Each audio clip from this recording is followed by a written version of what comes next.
Hello, listener. This is Marty V, and I have exciting news.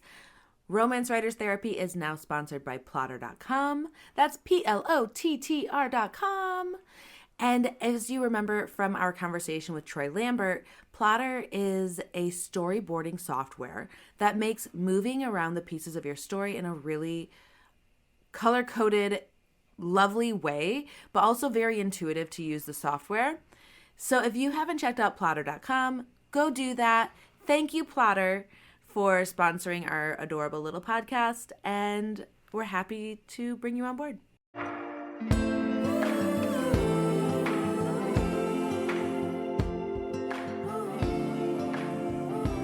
are you going? Yes. Yeah. Okay.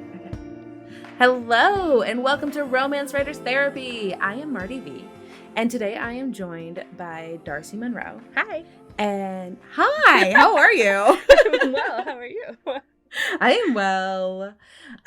So listener, this is super exciting for me and Darcy because we've known each other since like 6th and 7th grade. Like we've been pals for forever. Yes, So, long time. Longtime pals. And then Darcy has an erotica, like erotic romance. Would you consider erotic romance? Whatever sells more copies. No. So much respect. I think it's technically shelved on Amazon as an erotica, just so that I don't get in trouble for it being a little too erotic for an erotic romance. Okay, gotcha. And it is called The Hall of Art and Pleasure. The Hall of Art and Pleasure. And I read it, and she is very spicy. And like, I'm sorry, stomping's happening overhead. But it is, I was so engaged with that read. Like, you just did such a beautiful job of like layering in plot with how much steam, and it all just felt like this is like a surreal, sexy dream that fits in reality. Aww, right? Thank Like, you did a beautiful job. Loved it, and I'm very much looking forward to the sequels. But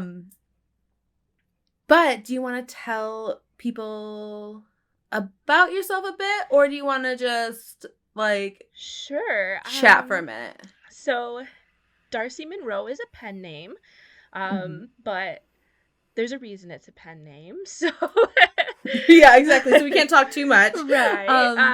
But you're a parent. I am a parent, and I'm a wife, and I am a smutty book lover.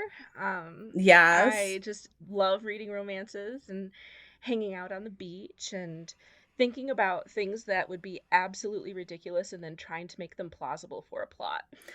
And yes. Like, that was mission accomplished. Like, you did a great job with that sort of aspect. Yeah, there were just a couple scenes. I'm like, this is such, like, high sex, right? Like, You know how there's, like, high romance, high concept. Like, I was like, this is high sex set in our real world. Yes. Like, it was just really fun. Yes, it was so fun. And it allows me to go back into kind of college days, but at a completely different bend. Yeah. Because Mackenzie is a college student, and for those of you who don't know, the plot of the book is basically that she finds a secret house of pleasure where she's allowed to go into 7 different rooms each night to help her sort of embrace her sexuality. And then at the end in like of a those week's 7 time nights, there is a test for her. Yeah. But there is also a bit of a plot twist within the novel that we won't ruin. But I think was the subject of what we wanted to talk about today during the podcast. Absolutely. And like, I just want to share a cute little anecdote of our young writer selves. Like, yeah. I loved this. Like, I was thinking about it the other day. We both did golf. I did it 1 year, right? Yes. And we were like hanging out with our other little nerdy golf players. And we all started writing odes to each other. Do you remember doing this? Gosh, I do actually. We were sitting at like the clubhouse tables waiting for everybody to get done. That's right. So we started writing odes to each other, and you wrote in like iambic pentameter because you have always been like infinity level nerd. I just had to be like the most level. The amount of black clothing I owned, I thought someday I'd be a beatnik. I don't really, that's not even a career. I mean, but if anyone could have pulled it off, it'd be you, Darcy. Oh man, but it was so fun. It was definitely like, I don't know, we had our little group of people where it was totally safe and non-judgmental and like encouraged to be like our most nerdy selves. And like when I think about that group, like you were a part of it. Oh, I love that. Yeah, me too. But okay, so we are talking about twist endings. Yes. Yeah, or not even twist endings, but like twists within the plot. Right. Okay, so I'm really going to kind of let you kind of lead the conversation, and I'll ask questions if that's cool. I could talk about the process that I went through for the Hall of Art and Pleasure without ruining the twist. So that's going to be the challenge today. So hoping that somebody reads it and I don't ruin it for them. Yeah, exactly. But so when I was creating the Hall of Art and Pleasure, I'm a bit of like a plantser. Like I plot things and then do not that. It's like plotting is like, okay, well that's how it's not gonna go. I've done half of it and then it just like goes off the rails, right? Yeah. But I'm also a part of this fantastic community online called the scribophile.com community. Okay, I totally was just talking about them in an episode that hasn't come out yet. Oh, okay. Because I used Scribophile a couple of years ago before I had my critique group. Yes. And I found it really beneficial. It is, I think, beneficial into creating thick skin. You can also create, if you find people who are, in your genre, you can create sort of like mini groups within it, which is how I kind of sort of cultivated my own critique partners. They're all romance writers now. And so that's kind of great. And, it's nice to see sort of perspectives around the world too. So, my strategy with Scribophile is to write a first chapter, let it be super rough, and then throw it to the wolves on Scribophile. Wow, that is, girl, talk about some thick skin. I have a lot of like guts that I should not have.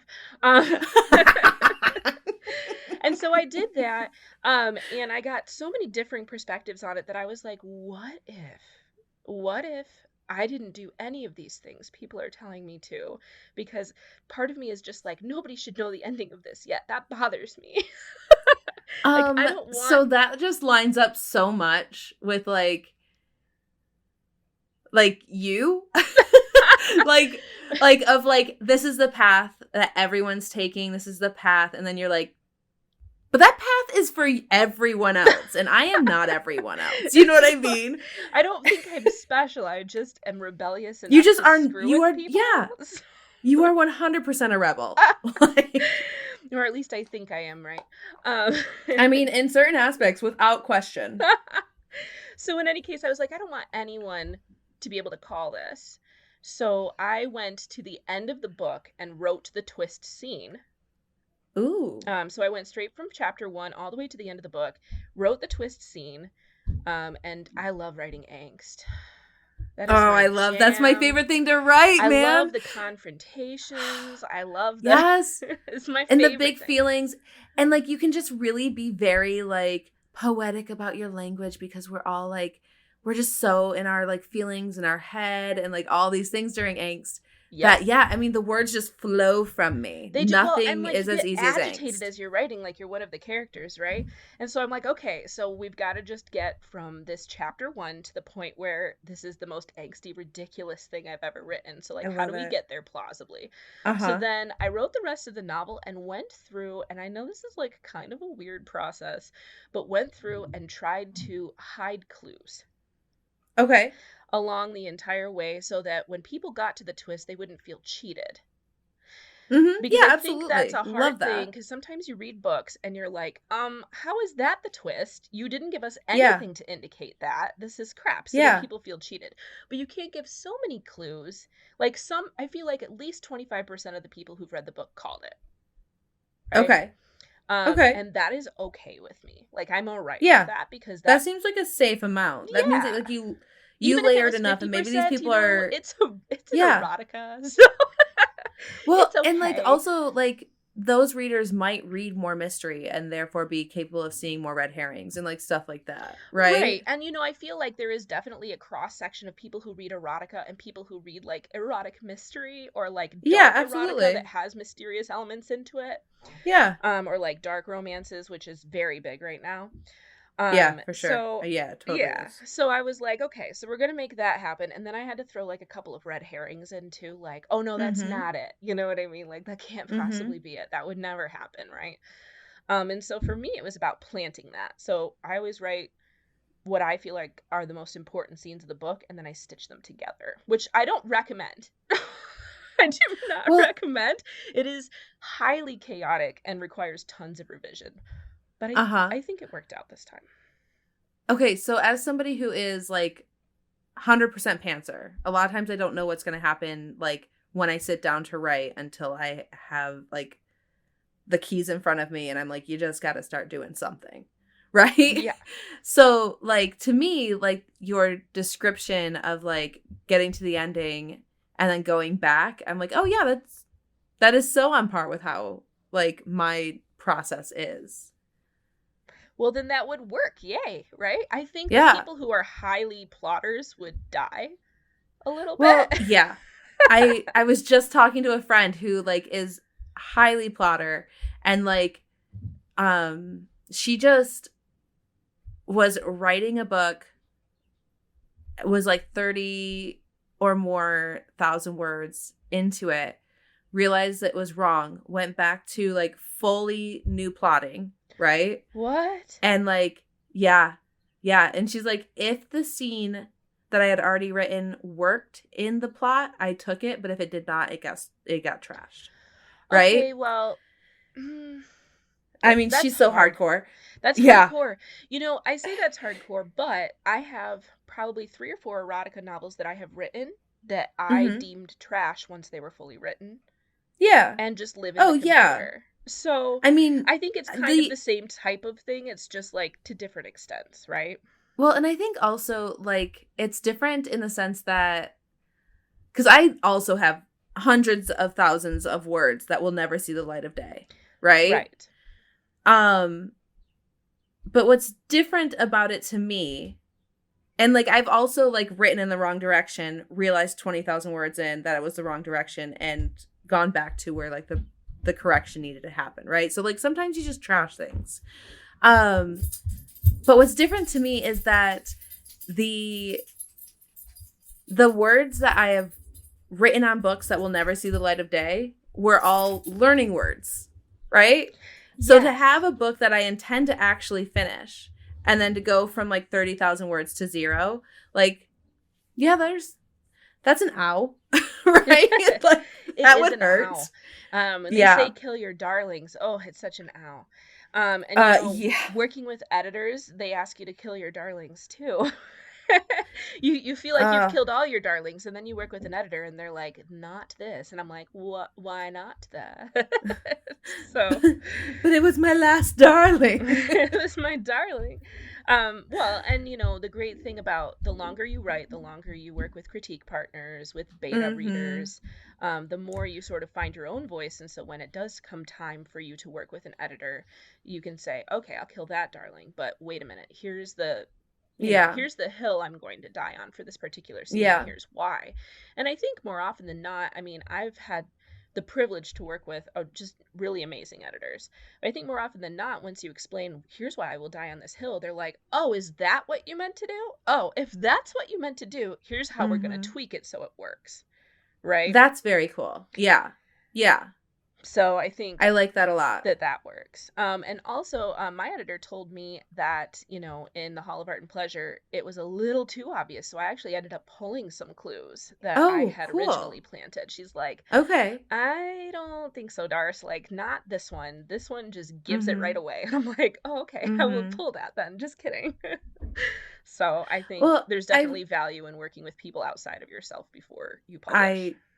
I was just going to make that comment that, like, I think that that's such a great example of, like, it's so hard to see your work at face value because you know all the inner thoughts of it. Yeah, it's definitely you can't see the forest for the trees type of scenario. Yeah, exactly. You definitely need, like, another set of eyes just to assess how a reader would take it in. Yeah. And sometimes it's helpful too to have people who read a lot in your genre, but then also somebody who like doesn't. Okay, yeah, for one thing, so GD flattering. I worked with an editor on a short story at the end of last year, and she was like, I was really nervous because I never read romance, and then I got this and I was like totally into it, absolutely obsessed, and like she read like everything else I had published, and I'm working with her again, and like that was such a flattering event. That is for her to like be so cool about it. Yeah. And then but also like her input, it just comes with a I don't want to say fresher eye, but it's a bit more of a naive lens, right? You know what I mean? Like, yes. Yep. Yeah. Like, as a romance reader, like, I have read these beats so many times. Like, I feel them in my bones. Like, I know them. And it's just hard to know how anyone is going to sort of take your story until you let it go. But it's nice to have a tiny testing pool before that happens. Yeah.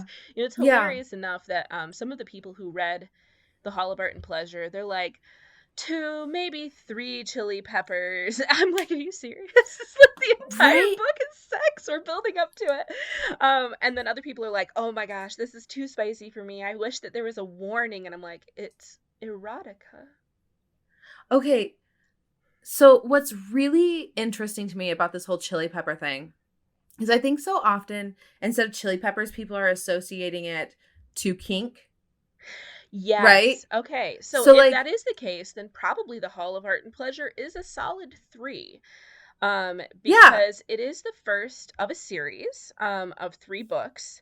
And Kenzie, who is the main character, is entering the Hall of Art and Pleasure as a naive person. So in the Hall of Art and Pleasure, all of the rooms are tailored to her level of experience, which you kind of sort of find out in the later books, because the second book follows Sydney, who is a more experienced person in the bedroom and then does more experienced things within the house. So though the first book is 3 chili peppers for lack of intense kink, potentially the second book is more of a 4 chili pepper type thing. Okay.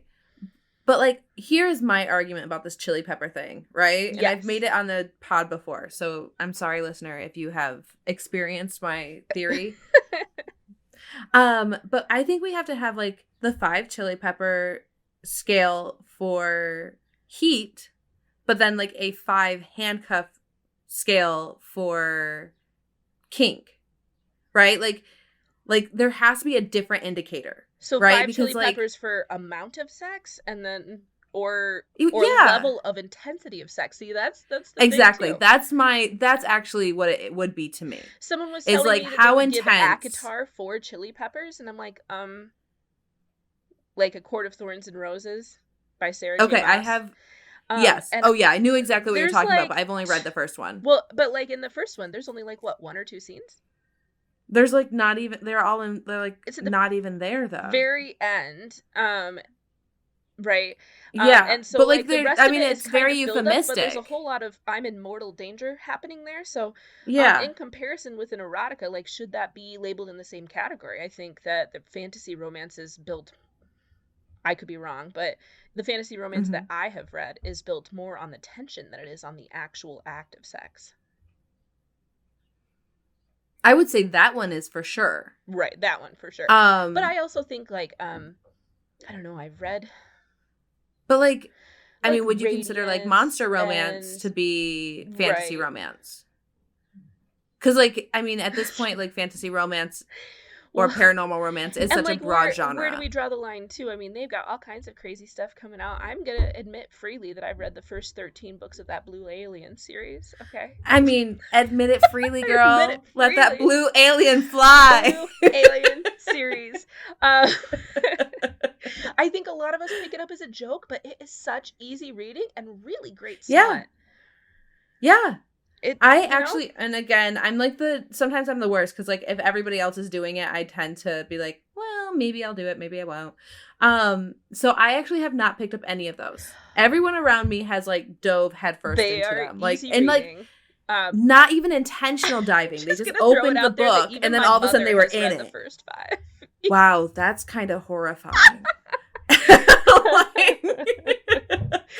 She's very just permissive a sweet little when babe it comes to me. Things that I have read, and I mean, as we all know, I was reading what passed for smutty romance novels when we were younger. Yeah, samesies. So. I picked up my first Nora Roberts. I think both our mothers were just like, well, at least they're reading. And that was it. Yeah, exactly. I picked up my first Nora Roberts like a week before I turned 13. And then after I read it, I told my mom, and she was like, well, I would have loved for this to be later, but do you want any other book recommendations from my shelf? Oh my goodness. Like, she was just so nice about it. All of my sex education came from romance novels. But for reals. Yes. The very small town that we grew up in. Yeah.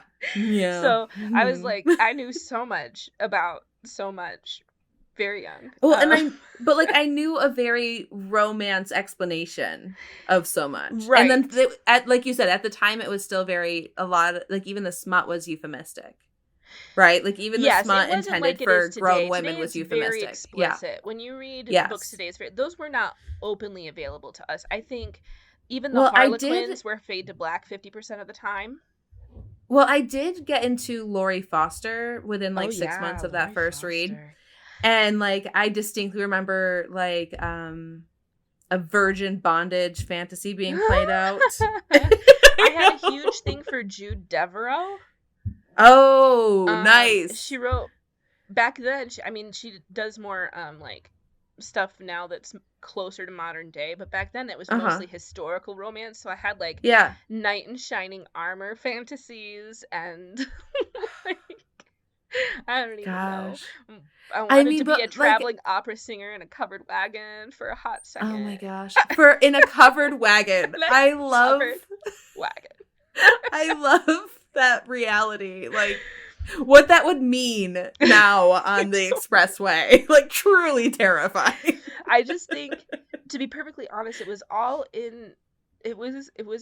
just by design to create the smutty romance novel lists that we are today. Like, I agree. And I also, I remember, before having kids, being like, I'm pretty shocked at my mom's response when I told her. And, I don't know if I'd have the same response. But, now as an adult, 100%, I would have the same response. I learned so much more about consent and about, female pleasure. And, it was presented to me as sex is something for both people to enjoy and participate in. Yes. Yeah. Not and just for that procreation. Feeling sexual and attractive and horny are totally female feelings, right? Yes, definitely. It's not just for men, right? So I very much appreciate the way that formed me. There's a sense of empowerment in that too, and I do think even in my personal life, romantically, I always had a sort of standard that I held people to if I was considering being their romantic partner. And I don't think it was an unrealistic standard so much as I better be enjoying this too standard. Yeah, absolutely. Because if I'm not, then we need to have a conversation so that I can and change some things. And if you're not willing to do that because you're a selfish lover, then this was not fun, and bye. Yeah. So, yeah, absolutely. I think romance novels are empowering. I completely agree. Mm-hmm. So, and there's something to not, now that I'm older, I wouldn't have wanted myself to probably read my own book that I have written when I was as young as we were. But I think that this was the novel that I probably needed early in college.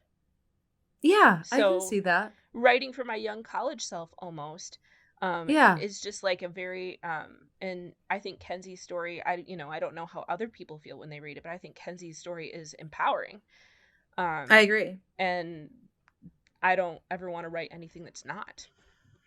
Well, and like on the flip side, her I feel like it was even empowering from the perspective of her romantic lead too. Yes. Right? Well, and I just love cinnamon rolls. I love cinnamon. I do love a cinnamon roll. Oh my goodness. Who know how to get it on in the bedroom. Yeah, I love a cinnamon roll. And you write those small town romances too, so you know what I mean. Like, the cinnamon rolls are where it's at. They are. I am all for the alpha hero in the bedroom. I'm all for the alpha hero in general. I like reading them too.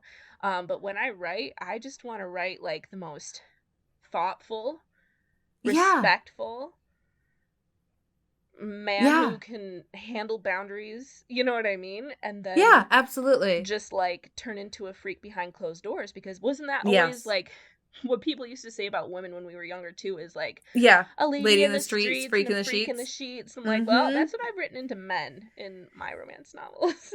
So well, and I think that like the interesting, like the important thing about a cinnamon roll is still to give him flaws. Yes. Right? Definitely. So, like, you can't have, because a cinnamon roll can become Prince Charming too quickly. Yes. Right? You gotta give them something. And it's always hard for me to give them something.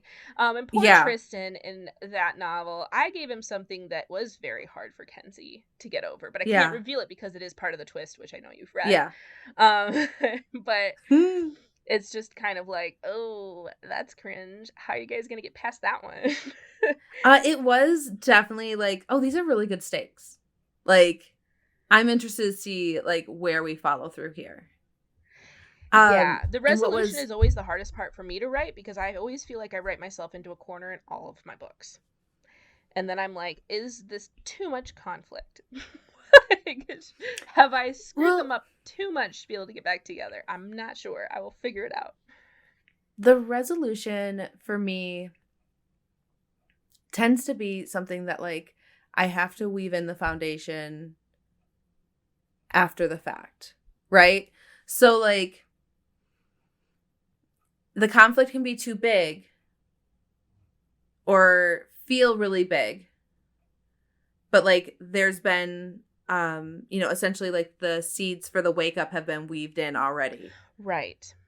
Yeah. So then we have like just that little, just that like on like switch. You can call back to it as an author, so that people can grasp onto why it's feeling the way that it is. And I think it's really good when you're writing romance, if the two romantic leads have conflicts that conflict with each other too. But that's so tricky to do. It's tricky. It's hard, but like, I don't know. I can't even think of an example outside of my own book.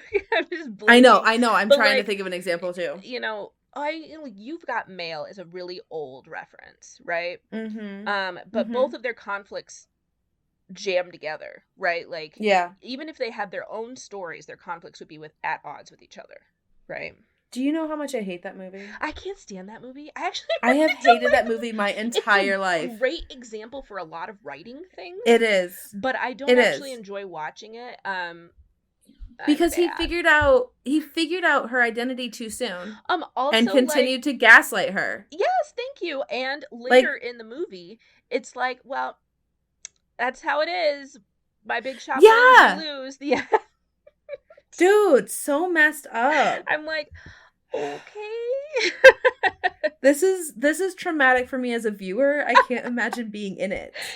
I mean, it's great though for like example. Oh yeah, there's so many great examples. But like, no, it's not super my jam. I will. No. I will readily admit that I would rather read than watch TV nowadays. I used to be really huge into watching things when I was younger, but I really love I still love watching things. And most of my reading comes through audio. Oh, so it's like something I do while doing other things. I want to love audiobooks, but I can never find the right speed. It's like a very strange problem to have. Maybe it's not such a strange problem to have. No. But I can't listen to it on 1. And I can't listen to it on 2. And I can't listen to it on 1.5. And for some reason, I just struggle. I don't know. I tend to start at 1.25. Maybe that's where I need to be. I don't know. Yeah. I've tried road trips, you know. Yeah.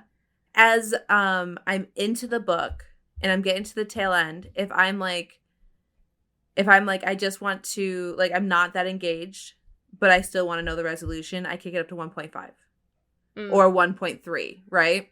Yeah. But if I'm, like, really engaged, then I kick it down to 1.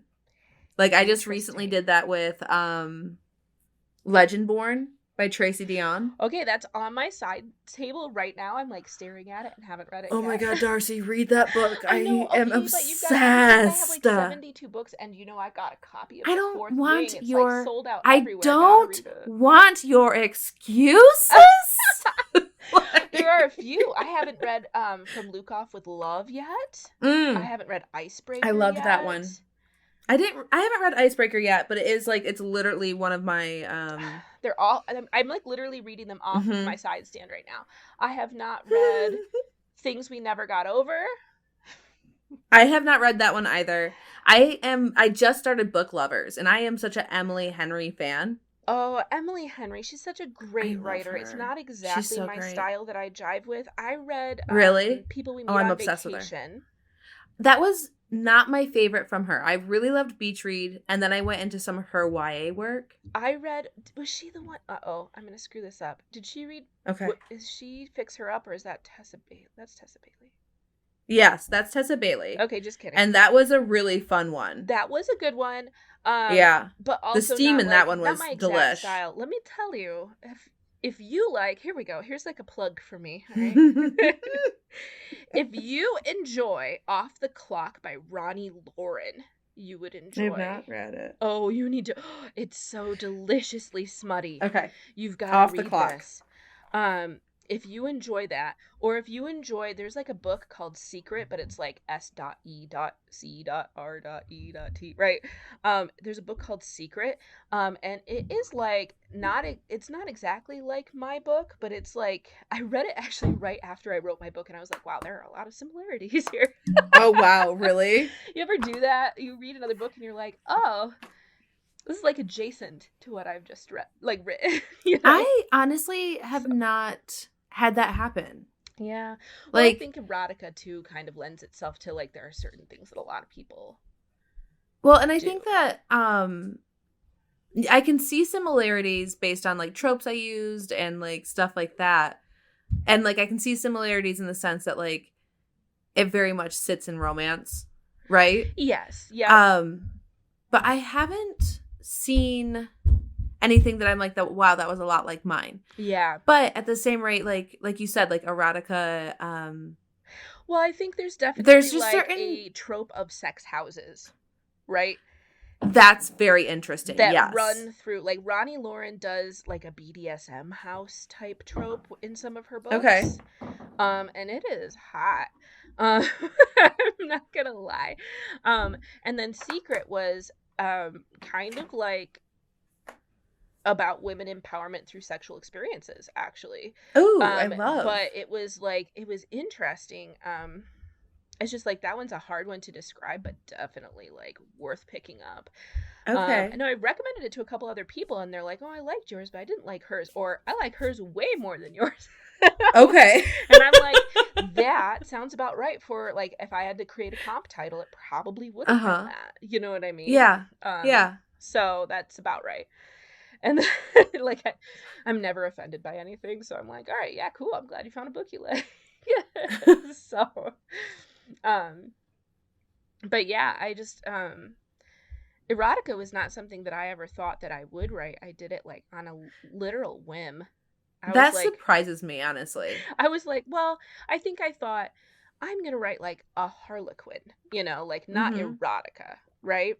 And I think I started, I don't know, 3 different ideas for that, and it all felt too scripted. And as a plantser, that did not work for me.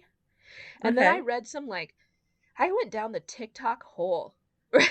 Like, of really just, like, gritty, dirty things that people are like, oh my gosh, I can't believe anyone created this. Like, that's hilarious. And read probably, I don't know, 30 to 50 novels like that. And I was like, dude, I could do this. What's the most ridiculous thing I can come up with that I would still be comfortable writing? Because I think that's part of it too. Like, what are you comfortable writing? Like, because it's going to come off badly if you hate writing romance. It's going to come off badly if you don't embrace the sexual things you're writing as an erotica, right? Like, person. Yeah, absolutely. Yeah, and people. And then also, like, are you going to want to talk about this thing if you feel squiffy about how it felt to write it? Yeah, and like, I'm if you not challenged your boundaries. I will freely admit it. I don't know how much I'm allowed to admit on your... You're safe. Okay. Everything gets an E on our podcast. The sexual scenes in the Hall of Art and Pleasure, they start, like, the point is that they get more intense as you go along, right? And so they begin very, like, vanilla, and then, like, just continually get more intense for Kenzie. And it includes things like anal and double penetration and orgy sex and... like it exists all in there. And people who know me outside of my pen name, who've read it and knew that I was the one who wrote it, said, oh, are you into all of this? No. Am I comfortable with other people being into it? Heck yes. Yes, 100%. Heck yes. But, like, also, like, that is, like, the tricky thing about writing particularly steamy romance. Yes. Is that people automatically project it onto you. They do. I was talking to another author and we were about to start recording and she was like, hey, I just want to give you a heads up. Like, something that's going to take me out of the conversation is, like, if you ask anything about how I, like, sexed, right? I'm like, oh God, no. Like, I had such a visceral response. And she's like, yeah, I guess this is a romance writer's podcast. So I would imagine, like, you understand, like, how fucked up that question is. Yes, I really do. And it's hard too because people, like, we all have issues with separating the artist from the art, and people get canceled all the time for all kinds of things. They tried to cancel Judy Blume, for God's sake. Like, come on. They did? They did. Oh my gosh. And she just Judy Blumed her way out of it. Good thing. And I was like, are we talking about Judy Blume of Bridgerton? Judy Blume. And everybody was like, oh, you're right. Our bad. I'm sorry. Who is Judy Blume? I'm not landing on my brain right now. Okay, so definitely outside of our genre, right? She writes, "Are you there, God? It's me, Margaret." Oh shit! Right, of course. Yep. Yeah. Of course. That took me such a minute. Yeah. Okay. And I don't even remember why they were trying to cancel her, but she, like, did this cute little video, and she was basically, I don't think she said I'm Judy Blume, but that was, like, basically the whole thing. Like, like, you realize that I'm cute and adorable and old and Judy Blume. Judy Blume. Like, I'm Judy Blume. You can't cancel Judy Blume. Well, I do like that everybody just kind of backtracked and they were like, shit, you're right. Like, that's so funny. Can't cancel you. That being said, I am fully aware that I can be canceled at any point in time. So, whatever I say on this podcast, everyone take just with, like, a huge heaping spoonful of salt there. So. Well, but, like, also, like, okay, so if her, like, being like, I'm just, like, Judy Blooming it up was, like, what, like, reset everyone's conversation, then the scandal just doesn't seem like it was gigantic. No. I mean, right? I do think that a lot of times politics get assigned to people who struggle to keep politics, religion, etc. separate from their author personas, and then it becomes a divisive type of thing. there's at least one author, I never read her, but she did this stupid thing and I was like, okay, well, I will continue to never read you. Like, I will continue that path. Right. And yeah. So, like, it can be something that both, like, depending on what side you land on, either deters you or, you know, makes you want to read their stuff. Yeah. Like, dependent, right? But most of the time, people are just angry at each other. And so I try to just talk about sex. Sex is what unites here's us. my solution. Yes. Erotica unites us. Erotica unite. My brain changed unite into like YOUKNIGHT. But anyway, Knights in Shining Armor earlier. Yeah, exactly. Wanting to be an opera singer in a covered wagon. That's hilarious. Okay, so let's talk a bit about like coming in too heavy with our red herrings and like stuff like that. How do you feel about? Okay, so I think, is there like a kind of a pulse you can take? So for other me, than like, waiting for someone else to read it? Yeah, critique partners are great pulses. Because I asked, well, like, if you know what you want your critique partners to look for, it makes them so much more effective, right? Mm-hmm. And so for me, I said, give me a prediction of what you think happens next every time you do a chapter, right? Oh, that's very interesting. And so then I was able to gauge, it's too obvious, or yeah, it's not obvious nobody's gonna get it, right? But when it comes to red herrings, I think personally, and this is just an opinion, I think red herrings should not be as strong as clues, right? I agree. Yeah. So, like, less of them, and they should be less strong when they happen. And I think the easiest way to... Oh, sorry. Can you explain what you feel a red herring is compared to what you feel a clue is? So, for me, timeline has a lot to do with clues for me, right? Because when people are trying to figure out mysteries, like, it's always weird, what's your alibi, right? Like, where were these people at that time? And when they talked, were they giving something away? Were they, you know what I mean? Or were they just screwing up what they were saying?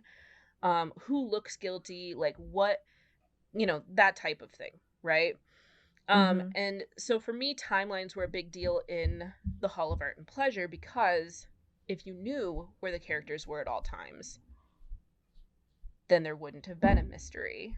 Yeah, absolutely. Right? So also, for me, you have a threading into Kenzie's, that's how, like, the way I felt like I made it work was because Kenzie is such a strong character, even though she's not super strong in how she feels about sex at the beginning. Right? But like, her personality comes through, and so she didn't choose to focus on the clues when they were happening. So it was one of those things that if you weren't reading carefully, passed by because they passed Kenzie by, even though they happened. Right?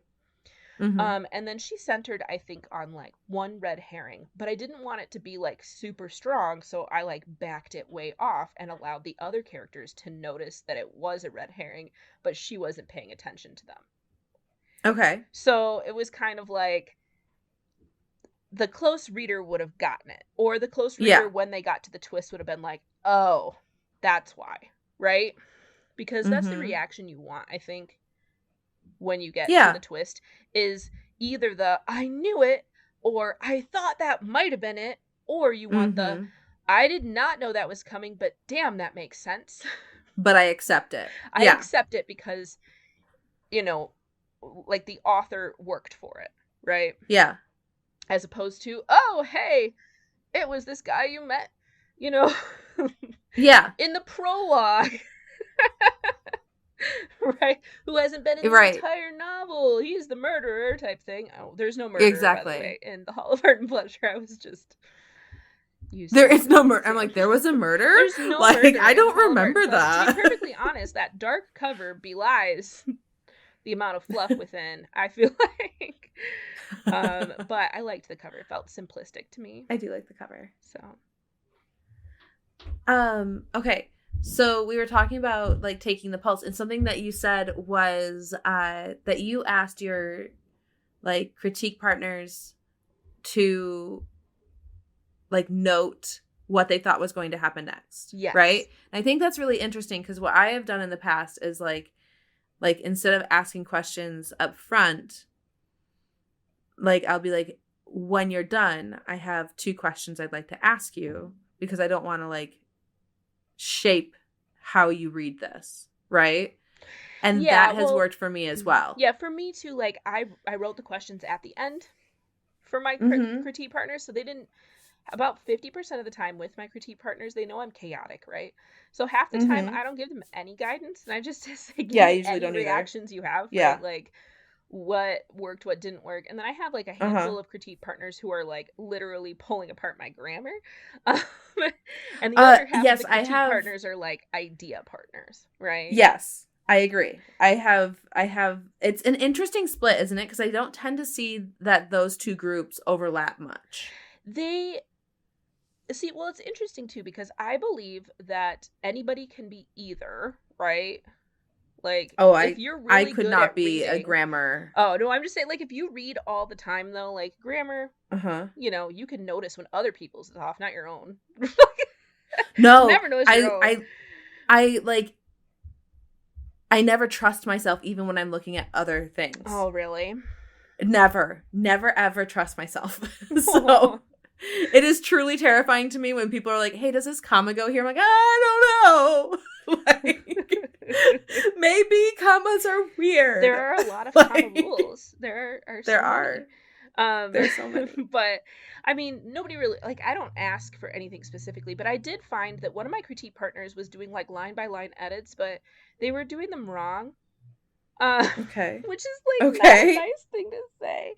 But I was like, hey, would you mind being an idea partner for me? I think I have enough on the like grammatical side, which is like the nice way to say something like that, right? Yeah, I agree. And she was like, yeah, sure. And turns out she actually really likes the idea side more, and she's been so incredibly helpful in finding plot holes. Oh, that's amazing. And so that's amazing. I was like, well, I'm really glad I said that. So yeah. Instead of just like turning off. Right. Yeah. So, because I'm like, no, don't correct my grammar. You're like correcting it to be wrong. You're pulling all my voice out. If I did all the things you asked me to, it would read like that is like such an interesting point. Is like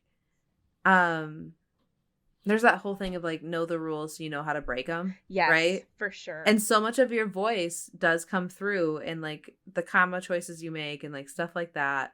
And you don't want it to be wrong, but like you have to figure out how to manipulate everything around you to continue meeting the rules while keeping your voice. Yes. Right? And I like to think of it as like, I know this is terrible, but I like to think of it as 80-20. Like if I toe the line on grammatical rules about 80% of the time, I'm going to fuck with them the other 20% of the time. Okay. Like, okay. Specifically when it comes to like, I think that people think in fragments. I think that people agree. Speak in fragments. I think that not everything has to be a complete sentence, and that slang, when appropriate, but not in a way that will age it, can be used. Yeah. Should be used. Yeah. Especially to show like dialectal differences in where people between live. like regions and stuff. Yeah, absolutely. Yeah, like I think it's fairly clear in the Hall of Art and Pleasure that it happens in a northern state. Yes. It's snowing for the whole novel. Yeah. I was going to say there is the polar jump. Right. So. And like the university is so very obviously American, right? Yes. And all the spellings are American. And so giving Kenzie that sort of slightly Midwestern, could it be New England type. Mm-hmm. I did think like, okay, this could be in New England or this could be in the Midwest. Right.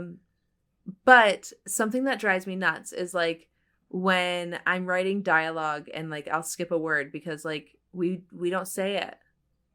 We don't say it, right? Like right.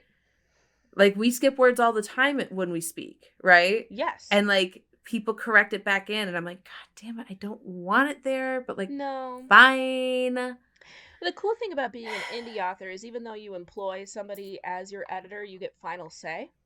Yeah, but like at the same rate, like so you can kind of pull back I've on heard like 1 or 2 things and take 99% of what they tell you because obviously they're an editor. Well, then, and like I've also heard like, you know. I've heard other authors, particularly authors who write in the South, where like dialect is like kind of more implied, right? Like Yes. it's just it's more in front of you, but like there are less like words in a sentence sort of thing, or like there's more interesting words in a sentence and like stuff like that. Um like having a bunch of Amazon notes, like where people like say something was grammatically incorrect, like all over the dialogue, and I'm like, that just sounds fucking annoying. It is So really annoying. It is also really yeah. hard for people in New Zealand, Australia, UK, Yeah. to be So writing, and true. like they use single quotation marks instead That of is double so weird. quotation marks over Yeah. there, and they use like OU, GH stuff, Yeah. or Yeah. what have you. Like Um, non-American oh spelling. yeah, and then like they don't call like the trunk of a car the trunk, like there are all kinds of Yeah. things, Yeah. and people are like, well, that's not what it is. I'm like, dude, yes, it is. So, Um so such a funny story. I partake in quite a bit of in quite a bit of like British television. oh yeah. And I was trying to explain like a book I want to write to my husband, and I was like, the first thing opens with like a letter from the solicitor, and like I'm explaining it to him, and like I like pause and I look at him like, do we call lawyers solicitors here? And he's like, no, I was so confused what the fuck you were talking about. No, solicitors are a little different here. You've been Yeah. watching a lot of yeah. But like my brain had just like synonyms, here they are, but they are not actual synonyms here in the United States. Right, So. right. Like they mean something entirely different. Yeah, Yes. yeah. When I ever hear the word solicitor, I just think of like how mean I am to solicitors, which they don't probably deserve as much as they are, but please stop calling me. I'm on the no call Um list. So just like for any solicitors listening to this podcast, I am don't on call the Darcy. no call list. I have been on it. I make sure that I am on it. Please stop calling me. I am honestly like the nicest person to solicitors. No. Like I will find the most polite way in the first like couple of minutes to be like, excuse me, I appreciate that you're doing what you're doing, but I need you to remove me from your call list. Thank you so much. And like, yep, I understand. I'm going to hang up now. Okay, thank you. Bye. Like, Oh, see, like that's I very am, nice. I struggle because because they're I don't want to people. interrupt anyone, and they do I their don't either. darndest to not give you Yeah, any they just sort of talk. Which like, is hilarious because you and I talk over each other like crazy. but we're still listening to each other. Yeah. They're just trying to get through their Hopefully spiel. They're listener not can hear. listening. And the reason you and I can talk over each other is because we know each other and we know that neither one of Yeah. us is offended by that.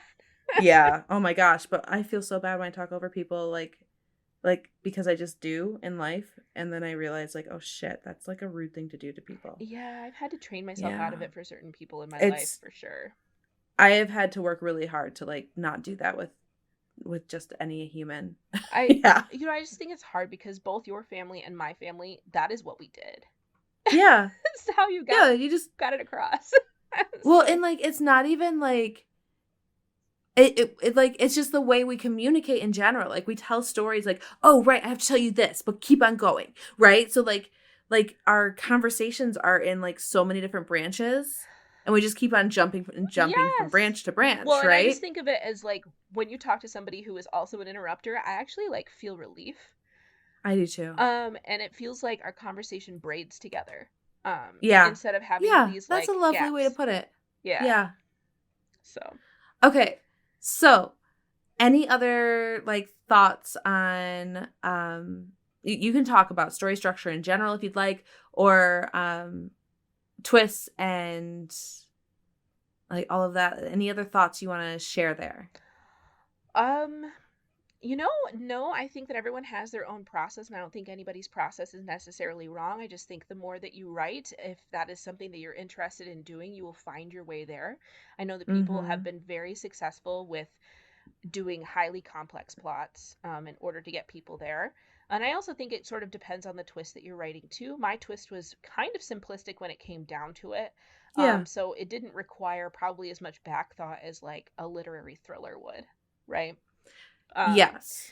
So it just depends on your genre, your level of comfort. Are you a plotter? Are you a pantser? Are you both? Well, and I think also genre, your comfort level, I'm sorry. Yeah, no. Comfort level, particularly, like, even as a reader, like, I just recently read something that the twist was so far out of my reader comfort level.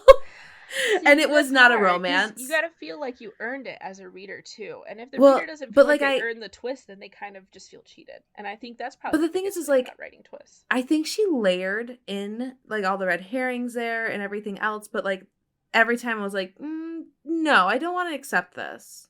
I don't want to accept this. And then it was like, oh no, I really don't like it. Right? Yeah, but I also think that there's a lot of benefit in reading outside your genre too. Yeah. Because I would have never thought to put a twist in an erotica. Because erotica the themes seem very straightforward to me. Yeah. But I had just gotten off a bender of reading some mysteries, and I was like, what if? Yeah. What if this isn't a mystery, but there's a twist anyway? I love that though. So, and I think that that's a really interesting approach to like we can take our writing seriously. Yes. Like when we're writing erotica or any other genre, like we don't have to just adhere to like what's expected there. Yeah. And like we can still play around with a lot of different devices. You know what I mean? Like we can create something unique to us. I think the more unique books are the ones that sort of start to stick out. I think they're the harder ones to get traditionally published, and I think that a lot of people who are publishing in like the self-publishing and small publishing house realm are picking up a ton of steam because those small publishers and that self-publishing route allowed them the creative license to make, I wouldn't say necessarily a better book, but a very unique book that gains traction with readers.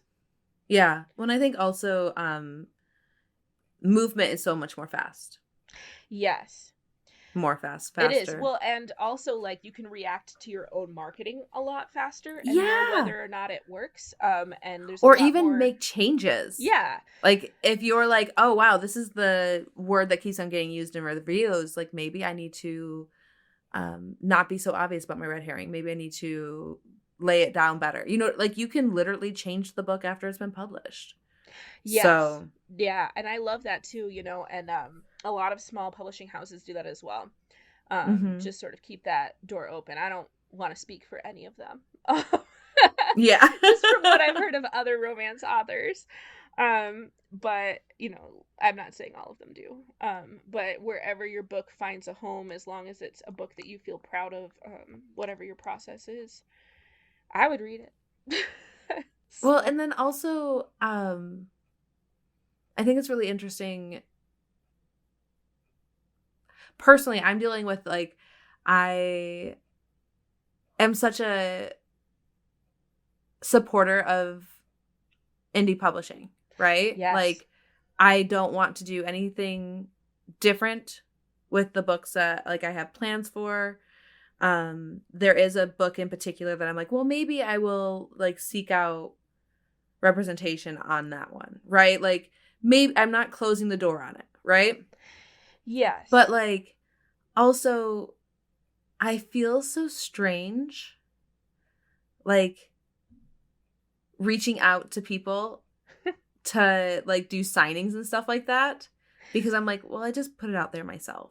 Like it's such a weird, I don't know what made me think about this based on what you just said, but it's such a weird like imposter syndrome in my head.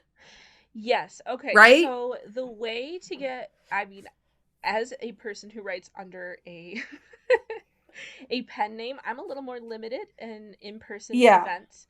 But from the people I know who do in-person events, it is almost entirely the author reaching out. Mm-hmm. Big publishing houses very rarely do that anymore, especially to your local places. And so almost always it's the author reaching out saying, hey. Mm-hmm. And so like local papers is like the place to start usually. But like even in like there's a like Barnes and Noble near you will carry your book if it's print on demand. Yeah. If you're a local Well, and like author. I know the people there. And then you know that's what I a mean? Like photo I shoot, know though. the store. Like it drives me nuts that like I haven't like I have the email. I know the people there. Like I used to work there. And like why can't I just bring myself to like send that email to request a signing, to request that they have it on the shelf? You know what I mean? Yeah. Like Well, and Barnes I and Noble, love my books. some of them will, some of them won't. So you can't get discouraged if like some of them Mm-hmm. will and some of them won't. Like, I mean, Yeah. it is what it is, right? Yeah. But honestly, anywhere that's willing to carry your book, like a lot of small um shops Mm-hmm. will. And I think you and I, we talked about a small shop actually near you that Yeah. that I need you to reach out to because I think you would love it there. I've been there before, but like I was there as like a patron. Yes. Well, and I get so nervous in person. I'm really great over email. And what you like, and all like, I'm not trying to give you advice, but oh, please do. Please do, because I have a block in my brain and I can't get past just it. a template. Just write a template email that is easily personalized. And just keep it, and then it takes all of the oh no about writing the email because you're just gonna copy and paste that right into the email and just personalize it to the people you are sending it to. Yeah, and that's a good idea. 50% of them will never even email you back, so problem solved. Who cares? Right? Just blast everybody's email, right? Just problem solved if they don't email you back, I guess. Right? Some people email you back right away. Some people don't email you back till like 3 months later, and they're like, "Oh yeah, I'd love to." So, I mean, I just think that's the process. And like when it comes to potentially seeking out an agent, I have an opinion on that. Oh, talk, lady, talk. Okay. So in the romance sector, my opinion is that unless you are really looking to get published by the big five, like Penguin Random House type stuff, I don't think there's a point to having an agent. So then you would have to be looking for an agent that has ties to those houses already. Because a lot of agents, and like agents, please don't hate me. I have a pen name. You don't know who I am. A lot of those agents do not have those connections in the romance sector to those publishing houses. So it's going to take it'll take a lot of work to figure out which ones to sort of query. But if you're looking for like small presses that will front the cost for the editing and the cover, right? Yeah, and then like again, like I'm always trying to find a new way to reach, right? And like and who have their own probably modest following because they're a small press. Most of those take unsolicited manuscripts, work anyway. Meaning you don't need an agent.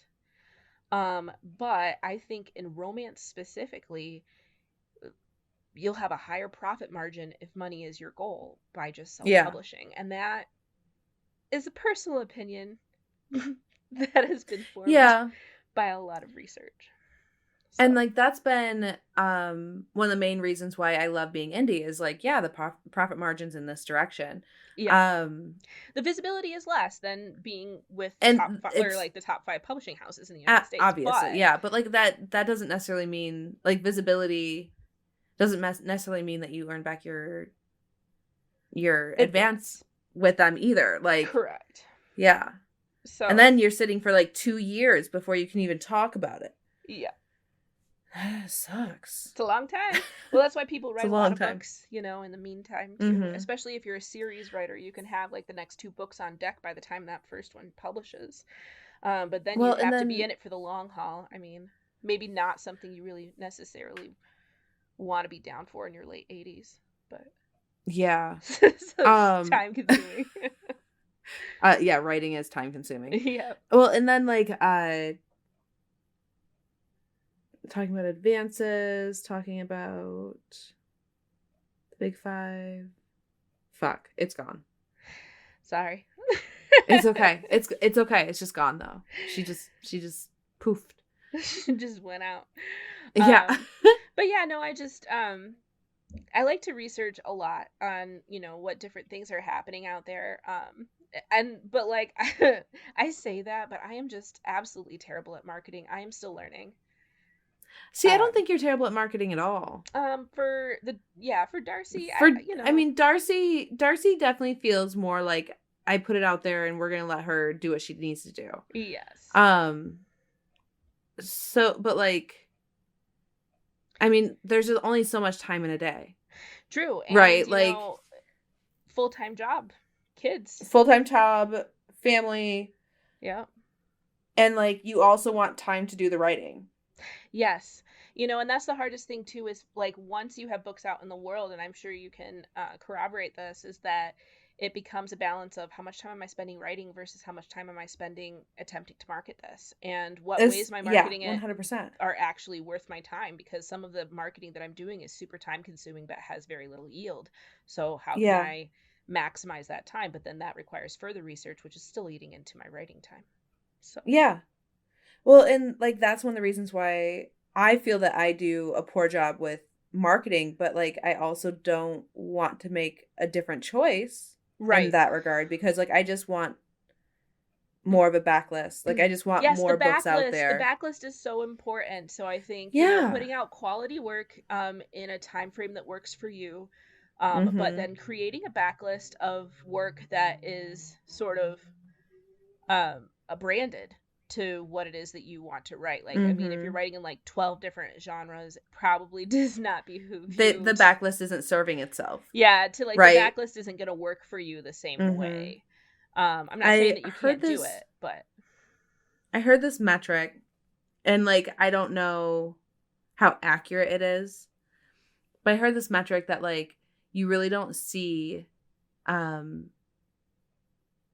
typically you don't see much income or like anything notable until you have about 10 books out, either in a specific series or in a specific genre. Right? Like, so readers have to be able to go from one to the other and still be in your genre. I have heard the same metric.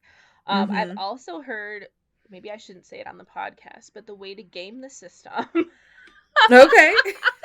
The way to game the system for an indie romance writer is to make a third of those be novellas. Oh, that's interesting. So that they're not as time consuming to write and allow you to create. They're not as expensive faster, not as expensive to put out. Yeah.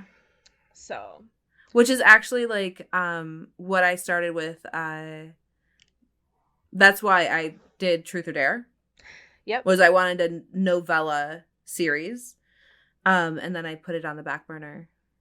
So I'm not done with the series. I'm coming back to her. I just needed to move on to other things. I think the Hall of Art and Pleasure is in the short novel category. For me. Mine typically are. Yeah, they're usually between like 55 and 62. Yep. So I think that one ended up running about 56,000 words. The Hall of Art and Pleasure did. I priced it appropriately, people. Okay, I priced it appropriately. Yeah, same seas. But I just, when it comes to my erotica, I like it to be not 600 pages. No, same.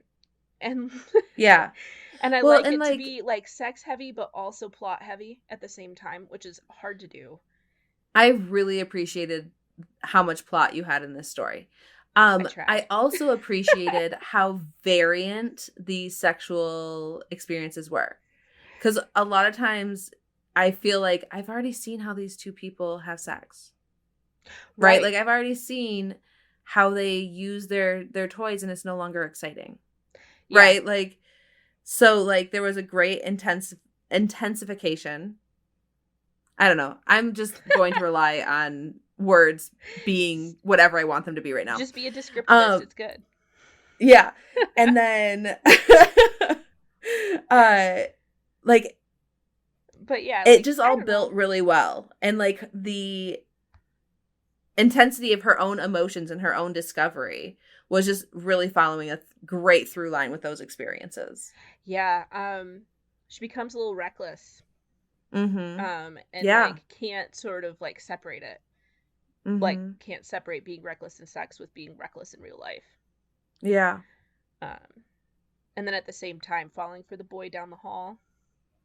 Yeah. Who's like adorable and sweet. I love Tristan. He's such a cutie. You know, I gotta say, my husband read this book when it came out. Oh, did he? He did. What did he have to say? I had to have so many disclaimers because he really wanted to read it. Oh, man. And I was like, okay, you are going to separate this from me in that I am not doing everything in this book. We are not doing everything in this book. And he's like, you act like I'm going to be like surprised that there's like a sex scene. And I'm like, okay, read the book. There's not a sex scene. Rude. First off, rude. It's erotica. Do you think there's one sex scene in this whole book? That man stayed up till like 2 a.m. to finish that book. Really? He was enthralled. Oh. He's not even a reader. He, he can read, obviously. It's just not his chosen pastime. And he was so enthralled, and he was like, so can we? And I'm like, no. That's like, hilarious. If you want to reenact a few of these, we can. But just know that this was not based on I will note them. Yeah. Yeah, and Andrew doesn't read mine. Like, and like, I am very much like, that's cool. Like, yes, that's cool. You know, right? I was like, kind of like that with my husband too, but he wanted to. And like, that is such a difference to me, because like, Andrew has gotten on his case, like his own case, about not reading them. I'm like, Andrew, I don't write them so people can read them out of obligation to me. Right. Like, you would never pick this up out of your own choice. I don't know that my husband ever would either. I mean, but he like reads high fantasy when he does Reese. Yeah, exactly. But I was like, if you want to, it's sitting there on the coffee table. You do not have to. You know what I mean? Yeah. But he said, I told him, I don't actually want you reading any of this in its alpha or beta stages. I prefer that you not read it until it's done if you're going to read it. So then... I think that's very smart. Yeah, so then he did read it once it was published and had gone through editors, formatters, and was sitting there with a, like, physical copy to read. Yeah. So I think that's really smart, because, like, that's an opinion that matters so much more, right? That, like... I wouldn't want it to sway me in one way or the other about what I do with it. Right? I suppose. I'm kind of the opinion, like, you don't have to like this. I didn't ask you to read it. Well, no, that's definitely my opinion as well. But like, I know those are the words I say, but my feelings are still different. Oh. Does that make sense? Yeah. So, I mean, like... I just think anybody outside of the genre of wanting to read erotica is probably going to have some internal thoughts as they read that specific book. So I'm just like, I am not surprised by whatever you say. Go ahead. It's fine, you know. Well, but like, even to me, like it was harder when my mother read my book. Yeah, no, I have a harder time with your mother reading that book. So well, okay, you gotta understand though, my mother was reading the smutty novels when there weren't even smutty novels to be had. I don't even know where she found these things, right? So like, okay, I was like, but like, read it if you want. Think about my relationship with her. Support me, but you can throw it away after. Is what I told her. I go, buy it to support me. You can throw it away after. Like, I love you, right? And she's like, oh, no, I'm gonna read it. It's nice and like, it's not super long. It's nice and short. She had just gotten through reading like, I don't even know, really long book, Air Awakens probably series or something like that. Okay. And I was like, okay. And then I want to tease her about it though. So like every time we have a family get together where there are children around, this is terrible. I'm like, so how'd you like that book, Mom? Because I know she's not going to say anything, and she just looks so uncomfortable, and it makes me incredibly happy. But I'm evil, so that's what that is. See, like, my mom reads my books, but like the amount, I'm like, yeah, of course my mom does. right? Like, my mom reads them and she tells, like, all of her friends to read them and, like, stuff like that. And, like, but, like, I also don't write erotica, right? Like, mine definitely are, like, steamy romance, right? I mean, and, like, they earn the payoff of their scenes. Absolutely. Yeah. Like, I do a great job. Like, yes, you do. 100%. I do a great job. But, like, there are even, like, I don't know, my mom and I just kind of have, like, a more, like, my mom is just so her to me that, like, I'm totally comfortable with that, right? If my mom read your book, I would be like, yeah, of course she did. Like, of course, right? Well, you can recommend it to her if you want to. I will. I'm but, actually like, not your uncomfortable mom, with the thought of your mother reading my book, so that's what I'm saying. Yeah. My mom is like, whatever, right? My mom's like, so cool. Whatever. And that's what I'm saying. That's the part I'm having a hard time with. I just remember, I love my mother so much, but I remember she used to look over my essays and just be like, I don't know. And oh, that is so funny.